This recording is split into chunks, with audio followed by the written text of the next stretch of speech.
Asiwaju Bola Ahmed Tinubu are hosting yesterday's of activities as visitors continued to pay a courtesy visit to the president-elect Asiwaju Bola Tinubu ahead of the May 29 inauguration. Governors, lawmakers, industrialists, traditional rulers, and party faithful have turned the president-elect's residence to Mecca of sorts. It is the turn of APC governors to welcome the president-elect back to the country. They held a closed-door meeting with him and the Vice President-elect, Senator Kashim Shettima. We came to see him for two reasons. One, to welcome him back to the country, to pay Salah homage, and to also brief him on the assignment he gave us. And the meeting went very well, and the convention will continue. The agenda of the Governors Forum is to ensure that we key into the vision of the incoming president. The president-elect was magnanimous in expressing in the Renewed Hope Manifesto. He told the world what he's promising. He had been on campaign trails across the country, and he has expatiated on that.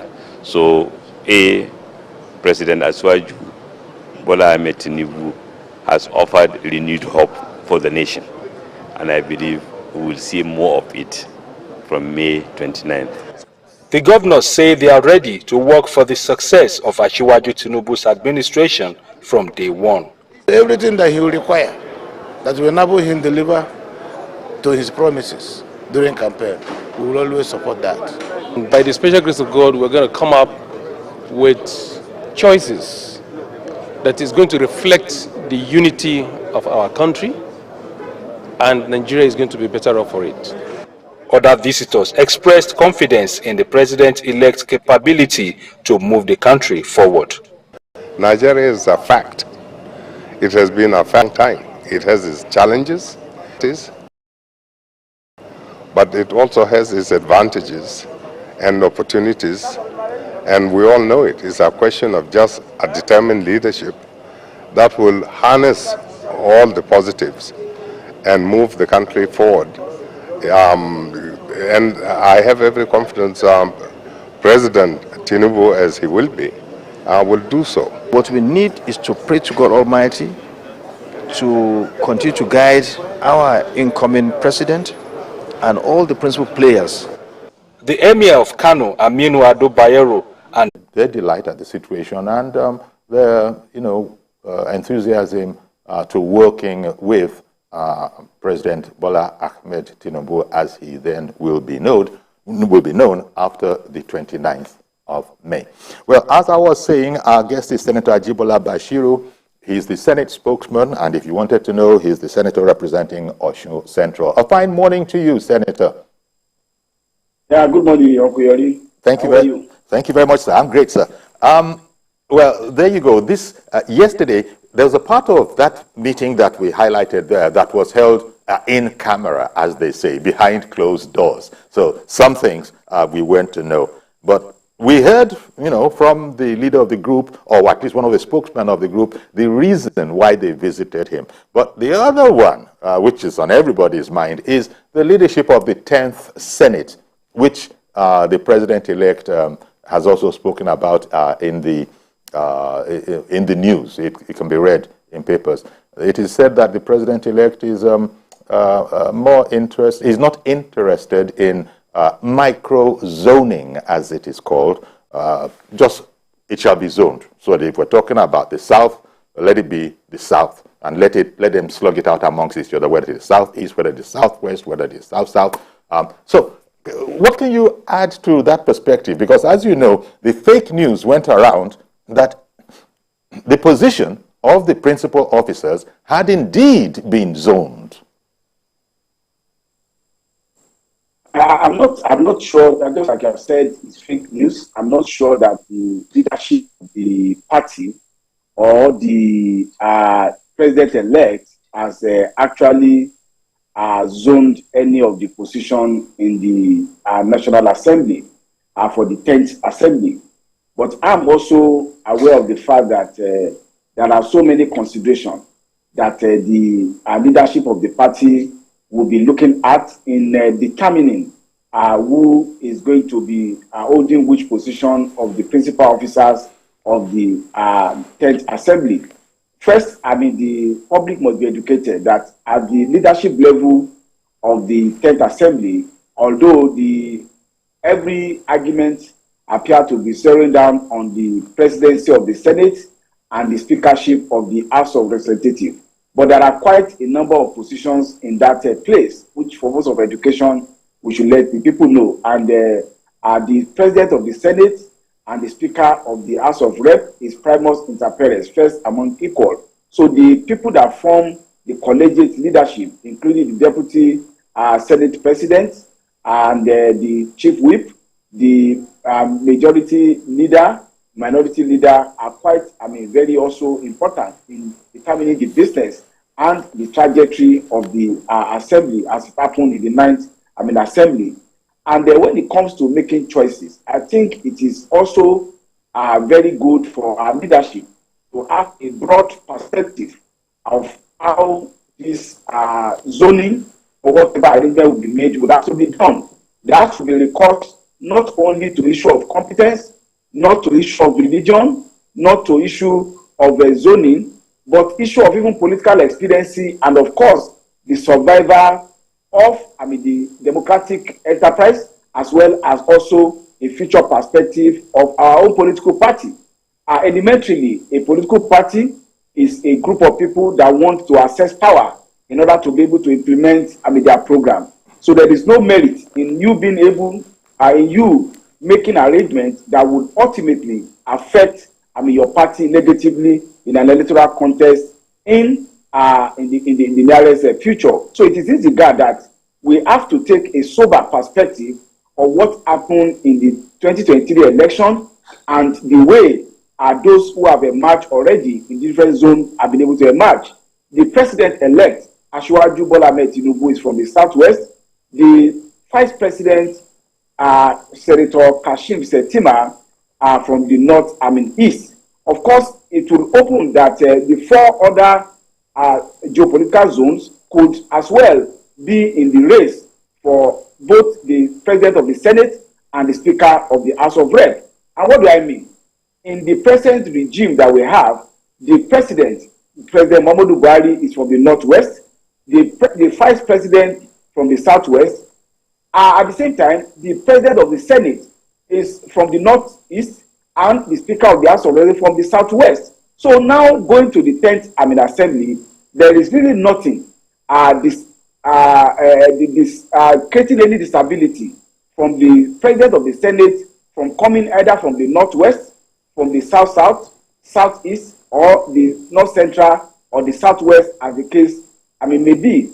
And there are quite a lot of arguments that may be canvassed for each of those zones. Mm-hmm. For instance, for the South-South, it may be said that perhaps for the first time since 1999, our party, the APC, is making more inroad into that part of the country, which had been the bastion of PDP leadership. So the leadership of our party may be thinking of strengthening our position in that zone by ensuring that we have good leadership position that will be able to galvanize more support for our party in that South-South zone. Of course, you may also look at the Northwest. In the 2023 contest, the Northwest appear to give the largest chunk of the votes of the more than 8 million votes by which our party and our president-elect emerged in that contest. And you also discover that that zone has always been a decider in the political contest in Nigeria. So our party leader may want to look at putting critical position in the Northwest, including without excluding the presidency of the Senate or the speakership of the House of Representatives in that zone, so that we will not lose the kind of support and the bulwark of support that we get in the Northwest. And of course, we have very able gladiator from that zone. We have Senator Barau Jibril, who is presently the chairman, Senate Committee on Appropriation, and of course, Senator Abdulaziz Yori, who has served as the head of the governors forum from that zone. Of course, from the South-South, we also have Senator Godswill Akpabio, who has been a governor, who has been a minority leader. Of course, you can also talk about the Northeast, where we have the current chief whip, the Senator Orji Uzor-Kalu, who is presently the Northeast, although some elements within our party felt that the way people raise issue of entitlement, issue of equity in terms of political contest will not really meet what happened in the contest in the 2023 election, because the Southeast categorically takes a position which I call a nihilistic position, either president to the Southeast or nothing else. And that is why you discover that even our party, notwithstanding that we won quite a number of senatorial seats in that district, we could not even get up to 130,000 votes from the entire 5 states in that region. Whereas even in Osun, where I come from, even though the PDP Atiku won with about 10,000 votes, our party in Osun still delivered 348,000 for our presidential candidate. So when we are talking about equity and fairness, we also have to talk about what we contribute in terms of emergence of a leadership in the country through electoral contest. And in any event, all the arguments about religion have been put to rest in a way by the way Nigerians voted. Nigerians voted across different territory, notwithstanding the people who are crying or shouting hoarse on the issue of the Muslim ticket presented by our party. Overwhelming majority of more than 8 million Nigerians still voted for that ticket. So what I'm saying is that there is really no other fast rule as to where the pendulum will swing in the contest for the presidency of the Senate or the Speaker of the House of Representatives, and people should not also reduce this issue to issue of ethnic banalities or religious sentiment. It is a matter by which our political party will have to take a very deep, dispassionate, and sober decision as to what will be in the interest of creating a National Assembly that work for Nigerians and work to further the hope-renewed agenda of our President-elect, Asiwaju Bola Ahmed Tinubu, and also to ensure that we put ourselves in a position to be able to face electoral contest in the next electoral circles. There is no argument hard and fast to say that a particular region or a particular zone must produce the presidency of the Senate or the Speaker of the House of Reps. A lot will go in terms of political trading, considering political experience, considering considering also input into the general well-being of our party, both in the present and in the future. Well, thank you very much, Senator Bashiru, because that's sort of a bird's eye view of the issue, and it's been put as one can expect from you in quite a balanced way. But let me ask you, would you care to offer your personal impressions on the Southeast claim? When I say claim, everybody is claiming the right to be in the contest. To the presidency of the Senate, given that, well, according to spokespeople from that whole area, there's the Presidential Transition Council. They are a bit sore that for instance, there's nobody from the Southeast on that, and the way they are reading that, the read might be actually different from the way they are seeing it, but they are putting that as a complaint. And, of course, as you know, they are speaking about marginalization. So I don't know. And people have been saying that, well, for a sense of inclusiveness, all other things considered, the time of the Southeast has come. Your personal impressions on those lines of conversation. I think the question, the argument. First, let me talk about the Transitional Council. Transitional Council is not put in place on the basis of geographical representation. I think that what the team of Mr. President-elect will be thinking is that who are those that we can immediately send to go and start working on the Transitional Council. If it is about excess of entitlement, I would say that Osun will also give 348,000 votes for the emergence of the President-elect, which is far more than 100% of entire what the Southeast gave in the election. So we should also say that an Osunman, for instance, I can even say myself, should have been on the Presidential Council, but that's not the argument. The argument will be what is the thinking of the team of President-elect as to who immediately can enter into work and ensuring, debating of the new administration. So the argument on the issue of the inclusion of a particular ethnic or a particular zone, for me, is non sequitur. They're talking about equity and fairness and inclusion. This is a political contest. In the last election, the 3 zones produced presidential candidates. Northeast, that's Atiku Abubakar of the PDP. Southwest, Asiwaju Bola Ahmed Tinubu. And of course, Southeast, Peter Obi. And you see the way the election, had gone. The overwhelming, voters in the Southeast are close to more than 85% elected to vote for Peter Obi of the Igbo party. I don't think APC is complaining that we did not even get up to 10% in most of the 5 states, and therefore that were not, included in the scheme of things. In the South, the candidate of the Labour Party also had majority of the vote in that case. But in the Northwest and the Southwest, our candidate, Asiwaju Bola Ahmed Tinubu, had overwhelming majority in that case. And of course, we also have very good showing in the Northeast and also the North Central. So if there is any candidate and any political party that has a pan-Nigerian mandate, it's actually Asiwaju Bola Ahmed Tinubu and our party, the APC. So the argument of inclusion or non-inclusion is, by the way. And of course, I'm also a very good student of Nigerian, politics. I'm in this outstanding, immodest, and there's nothing that says that these positions has to be based on the issue of, equity and the issue of marginalization. All of us were in this country during President Goodluck Jonathan administration. The president from the South, the vice president from the Northwest, the speaker from the North, Central, deputy, the Senate president.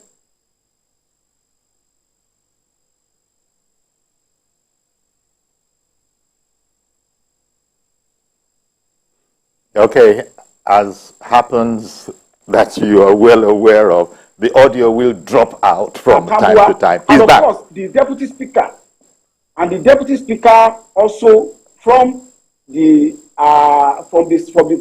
Southeast. So during Governor Jonathan administration, we should not forget that both the deputy Senate president and the deputy speaker of the House of Representatives were from the Southeast. None of these 6 important positions come from the Southwest, and I don't think anybody said that Southwest is marginalized, and there is no equity in that regard. I'm not saying that will repeat itself under the administration of Asiwaju Bola Ahmed Tinubu, but it's good for us to constantly remind ourselves that in Nigeria, political expediency and dominant group in any political organization always determine what will be the interest of actualization of the agenda and their political position in any such about justice. To the Northwest, if you don't give them very critical position in the present administration, both at the executive and legislative arm, because they actually provided a chunk of the vote by which our political party emerged in the contest. In fact, it can be said that without the Northwest, your candidate wouldn't have emerged victorious.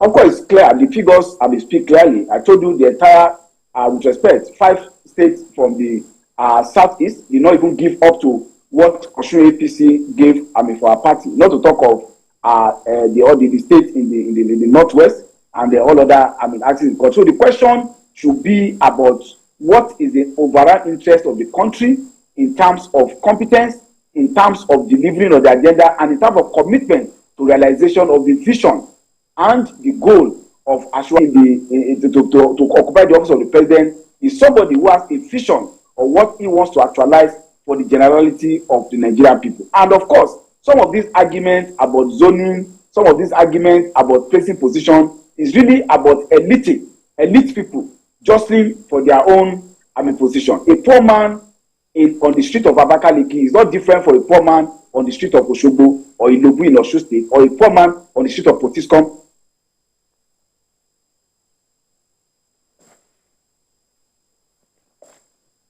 It'll come back. It'll come back. I'm imagining it'll come back. But maybe what we should do is go on a break a couple of minutes earlier than we would have normally. But let's go on a break, see if we can shake the gremlins out of cables and wires, and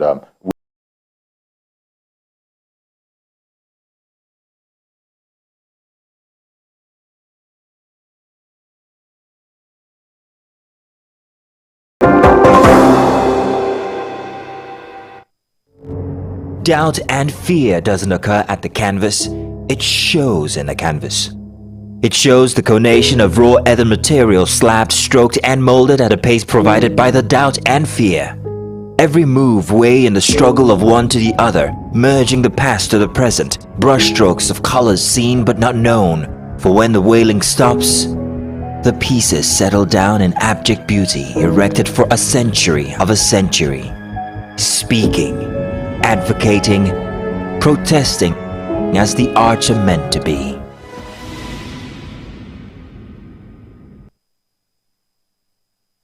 The National Assembly is a busy place. As the bastion of democracy, it is a place where bills are presented, motions debated, laws made, and the yearnings of the people are laid bare. Come with us as we take you through the workings of the National Assembly. We take you through plenary, committee meetings, and probes, all to ensure smooth working of the democratic process.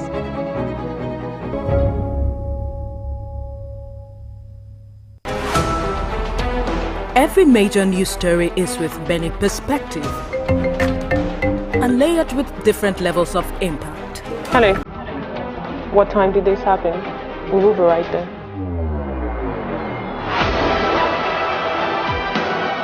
At TVC News, we follow the big and major news, gathering the facts, witnessing the outcome.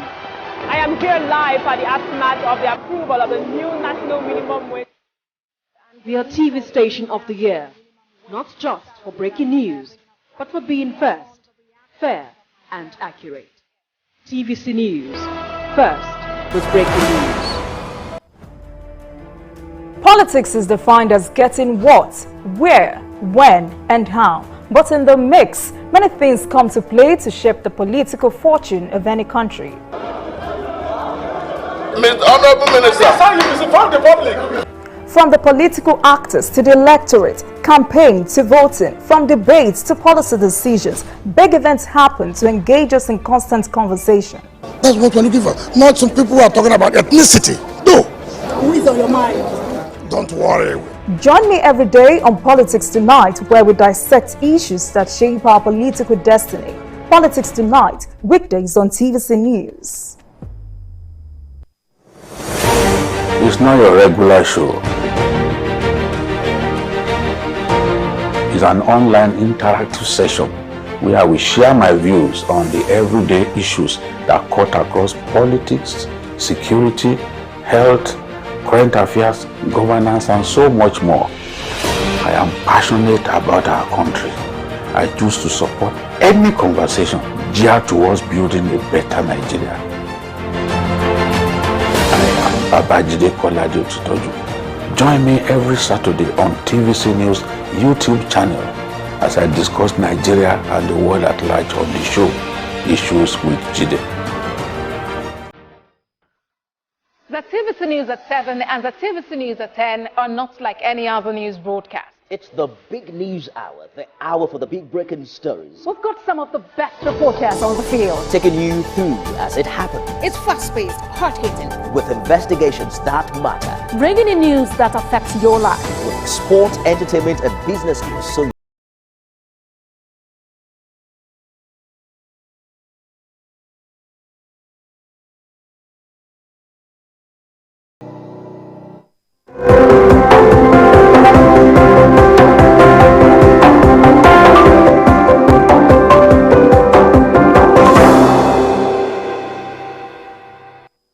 Okay, welcome back. And so we are continuing our conversation with Senator Ajibola Bashiru.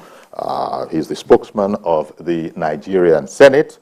From time to time, Senator Bashiru will alert us that what he's speaking about are going to be his personal perspectives. And at other times, when he doesn't make that, caveat, we can take it that he is actually reflecting the position of the Nigerian Senate.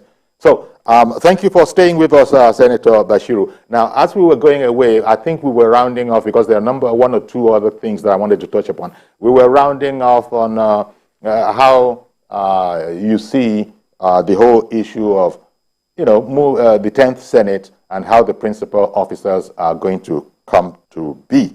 Now, maybe the last point I want to make on this particular issue or question is, usually we were waiting, that is your party members, they were waiting on the president-elect to arrive before they could proceed on the matter. But then that is on determining how it shall be. In fact, that's probably what gave room to the fake news that APC had decided for one zone or the other. But it seems to have emerged that President-elect Bola Ahmed Tinubu, he's more interested in a consensus agreement on this matter. Yes, how do we refer to it?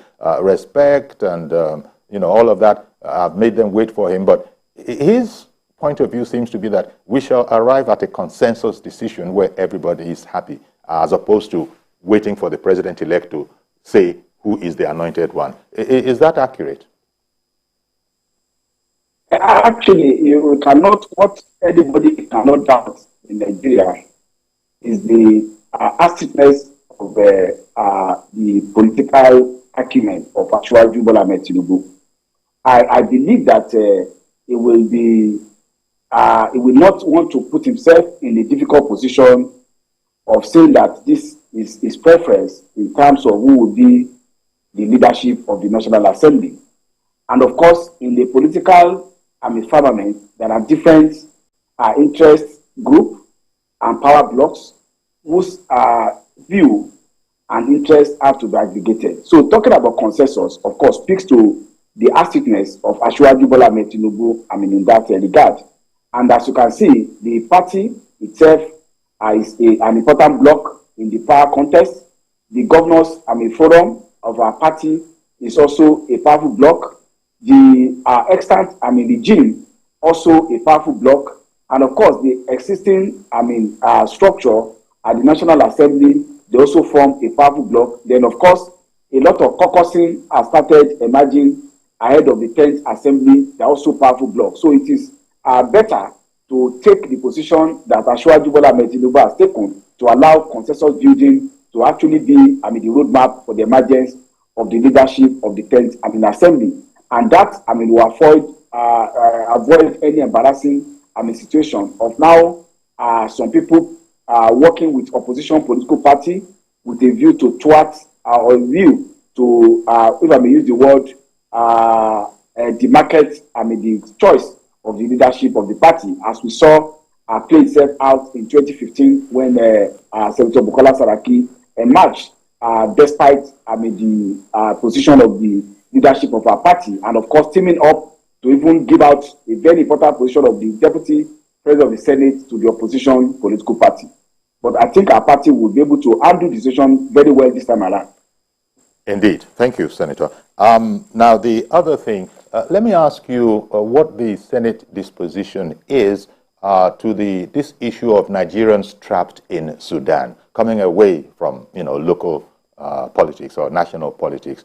As you know, our boys, well, mostly students, but nationals, whatever way you look at it, are trapped in Sudan. What is the view of the Senate as to preparations to bring them back, how well it is going? Okay, in respect to the people in Sudan, yes, it's been in the forefront of assisting the Ministry of Foreign Affairs in this regard. And I believe that from what I've read in the papers, and of course out in the news, an effort are in top gear to ensure that Nigerians are brought in as soon as possible. Coaches, and of course there is also arrangement for getting some of them to be brought into the country by here. And of course the two power blocks in Sudan declared a 72-hour ceasefire yesterday to enable a rescue operation and evacuation of a foreign citizen. So I believe that the Nigerian government is working, very hard to be able to ensure that Nigerians are brought out of the armed way in that place.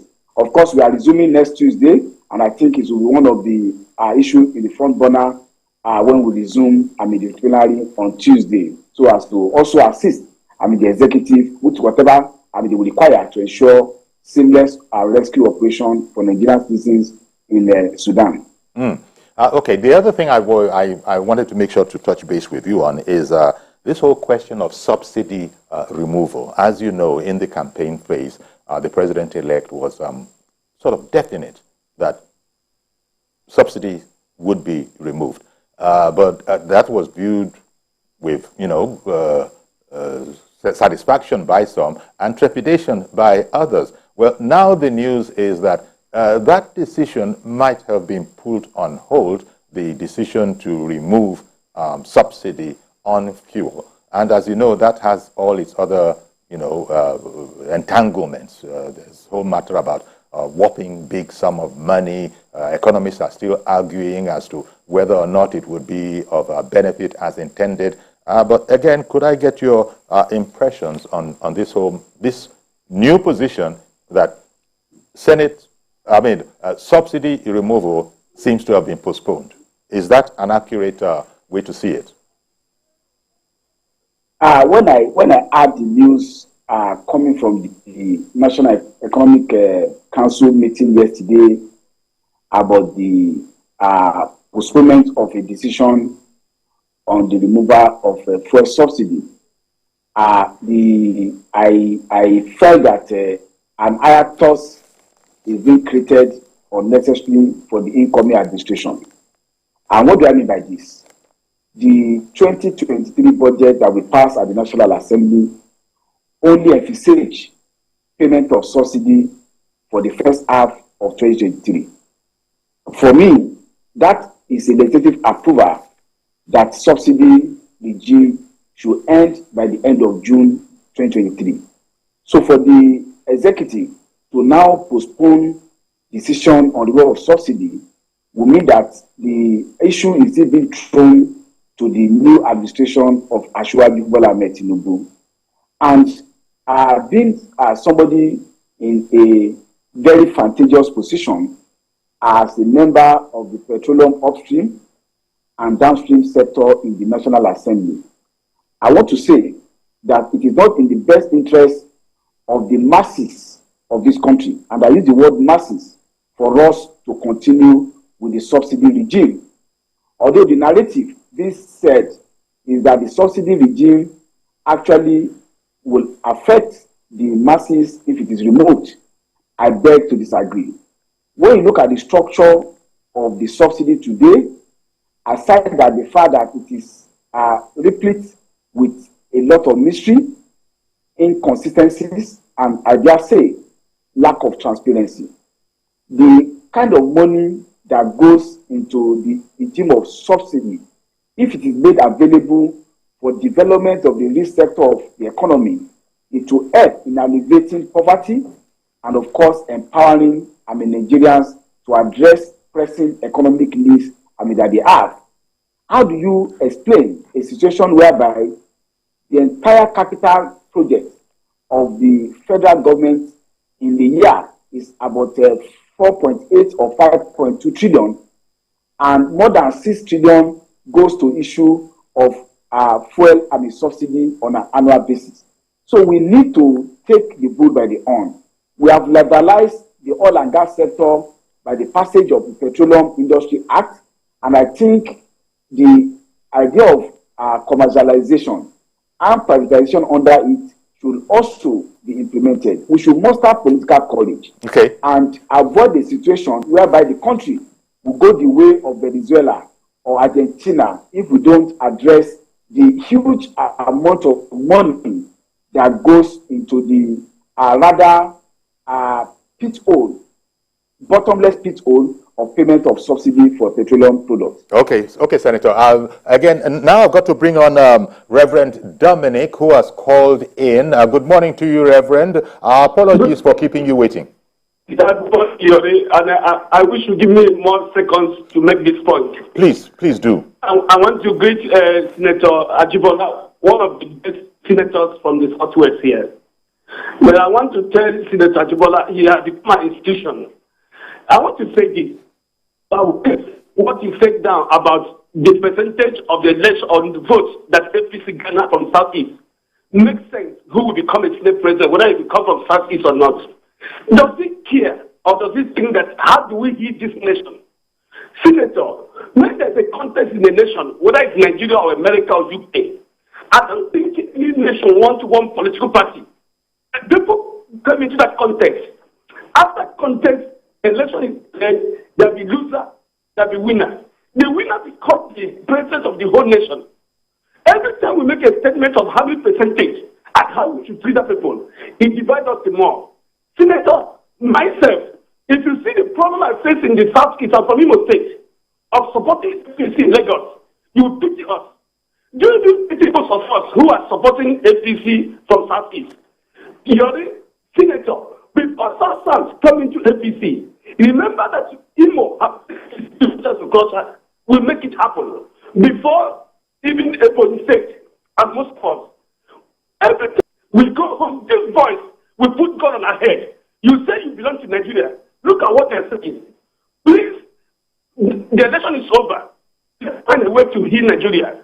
Okay. Once upon a time, we used to hear beheading in Nabi and Bruno. Little do we know one day in Ondo State, the same God will enter church in Ondo State. Crisis, one part of Nigeria is crisis in every part of Nigeria. We must find to heal. To even make us who support FPC to get peace in the Southeast and bring Southeast.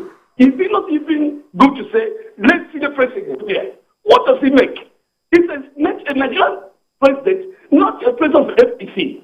Let me say this.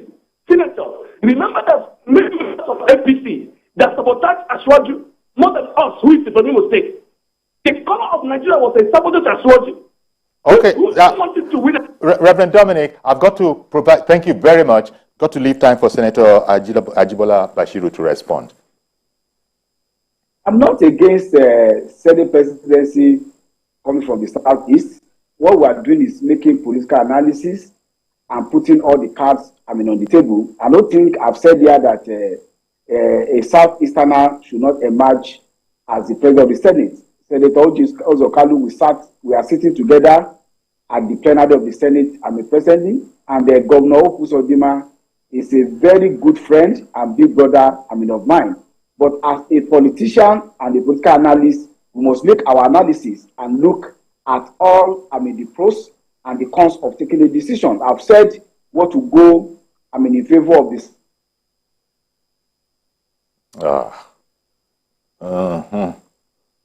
Well, actually, it's going to come back again, but we got the gist of it. Senator, Elder David, I beg your pardon, Senator, because your audio dropped out, and in the meantime, Elder David from Alimosho, I believe, has called in. Good morning, Elder David. Good morning, Yori. Thank you very much. Thank you, sir. Go ahead, please. Please go ahead. The president is still consulting for it. That's right. There is a sensitivity that make them to be winning this election. They don't change their system because they are very public. Yes. We are now following when the donor system is thought to be existed. And that donor system must continue. The Senate president must come from the South. I have said this for a very long time. Because the parties have enjoyed it these times. Yeah, that was the time when the security was there. The William, Okadibo, then you now go to Wabara, then you go to Payotaki, then you go to Pinamadi, may God bless you. One of them were looking for third time, I said no way. By the time they were into this thing. Then when it comes to the time of Jonathan, we know that, yes, the Senate president that coming by that time, The present one now that is you have to case assessment. You have the remark that is PDP. The other entity is what I've said. It's now the turn of South to Okay, Elder David, I want to thank you very much for calling in. We did hear you, but the audio was a bit staccato. But thank you very much. We did get everything that you said. Long story short, it is the time for the South to take a stab at the office of the Senate President, is what you did say. Senator Bashiru, there are a couple of other issues that I wanted to bring to your attention for comment. This whole question of Senator Bashiru, you there? Not yet? Oh dear. Senator Bashiru, can you hear me yet? I can hear you. I can hear you. Okay, maybe weigh in on this whole question that has become a big issue. It's one of those kind of ones, not as big as those who were saying that you had to win in the Federal Capital Territory or the whole game is off. Not as big as that, but still, dual citizenship. That is now this whole issue about this president-elect has dual citizenship of Guinea and on Nigeria, and that in some way invalidates his electoral victory, or even his right to contest in the first place? I think I've had the privilege of reading the petitions filed by all opposition.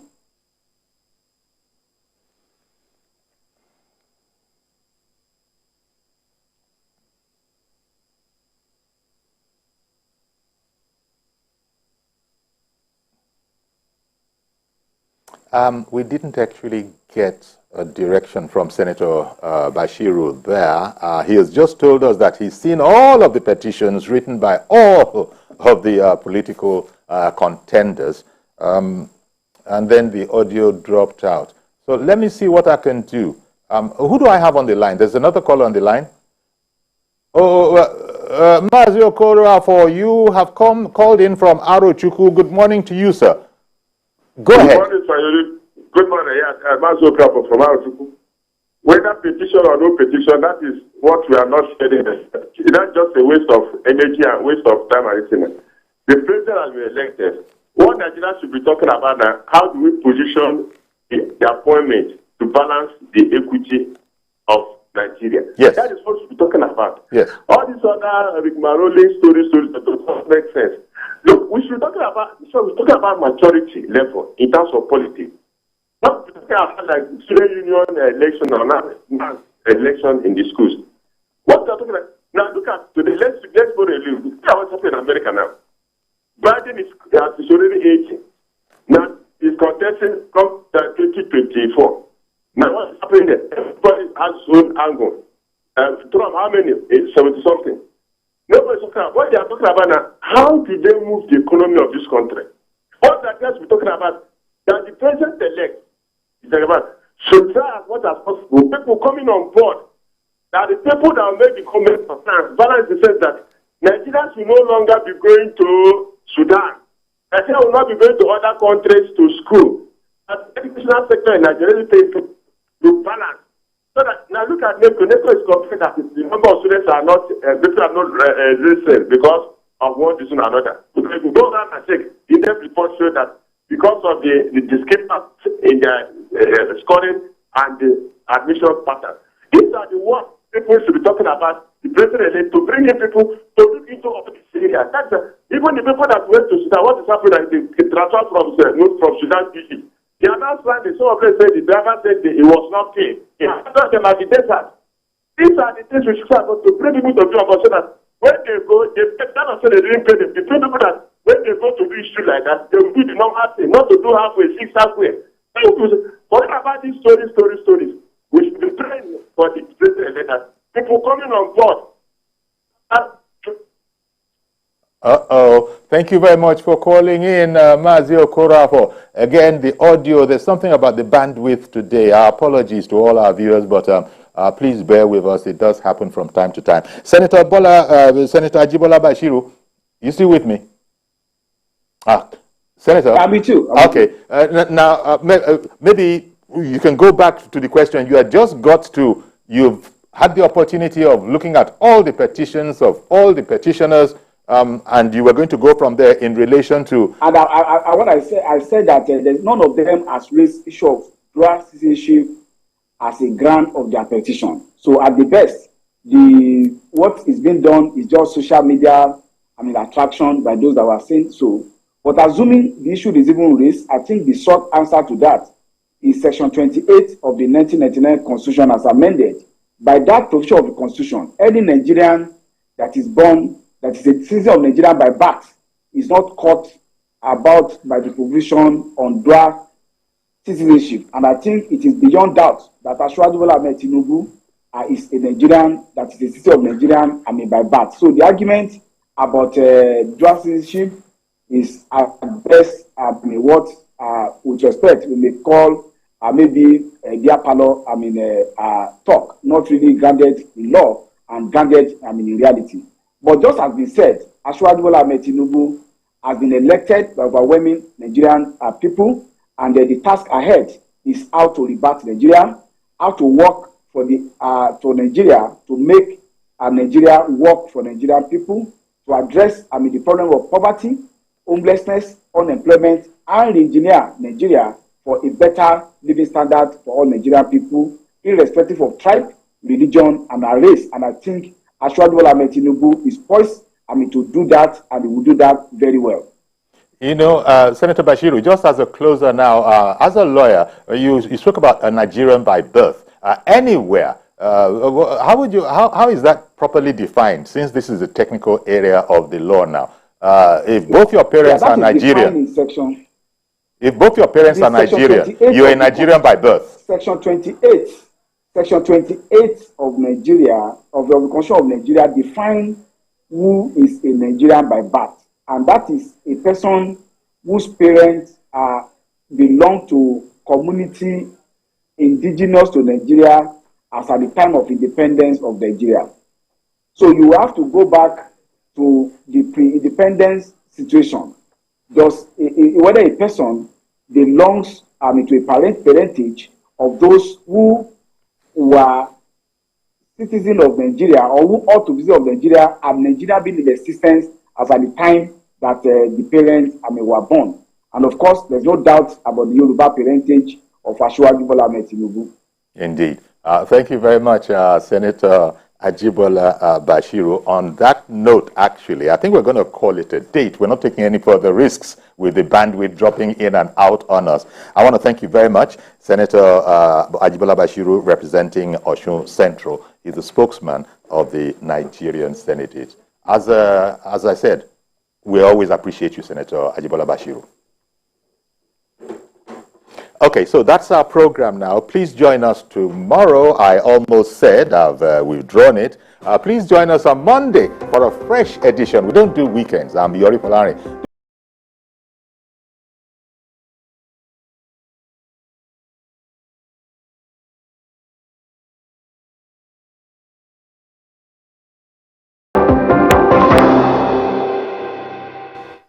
They are real. They are the drama queens of Abuja. If you're not real, you will be consumed, okay? Stop calling me my mom joke. You're fucking at me. We have an intruder in the house. The meter of the disgrace is rising. You're old. Who said I need deliverance? Ha! Deliverance! It wasn't me. She got